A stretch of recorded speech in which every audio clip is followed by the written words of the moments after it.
আসসালামু আলাইকুম। Hello everyone.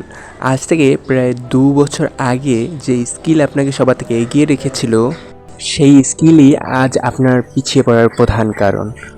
Vishnu Farid Delhi ইউনিভার্সিটির একজন শিক্ষার্থী, কলেজ টপার। স্কুল কলেজ এর অর্জনের তালিকায় রয়েছে 10টা মেডেল এবং 50টা সার্টিফিকেট।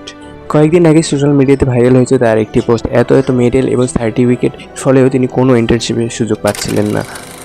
পোস্টটির সারমর্ম এই যে তার এত অর্জন কোনো কাজেই আসেনি, বরং চাকরিদাতা প্রতিষ্ঠানের প্রয়োজন ছিল বাস্তবসম্মত স্কিল।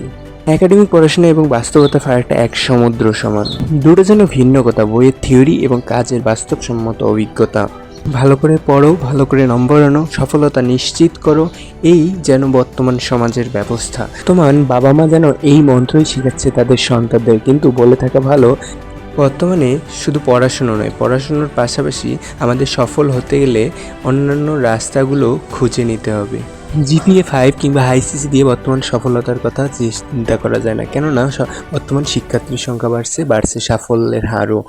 প্রতি বছর অনেক শিক্ষার্থী পড়াশোনা শেষ করে ছুটছে চাকরির বাজারে। প্রত্যেক শিক্ষার্থীর হাতে সফল একাডেমিক সার্টিফিকেট, কিন্তু কাজ জানে কয়জন? 2024 সালে বাংলাদেশে এসএসসি পরীক্ষার্থী প্রায় 20,24,000 শিক্ষার্থী। এদের মধ্যে জিপিএ 5 পেয়েছিল 1,82,129 জন।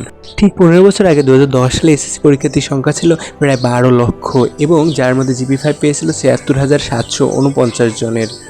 2010 সাল থেকে 2024 সাল পর্যন্ত পরীক্ষার্থীর সংখ্যা বেড়েছে প্রায় 87%, আর জিপিএ 5-এর সংখ্যা বেড়েছে প্রায় দ্বিগুণেরও বেশি। প্রতিযোগিতা বেড়েছে অনেক।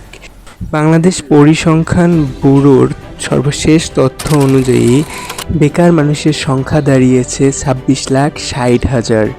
বাংলাদেশের মোট বেকার জনশক্তির উচ্চশিক্ষিত ও তরুণদের অংশ 9.7% থেকে বেড়ে 27.8% দাঁড়িয়েছে।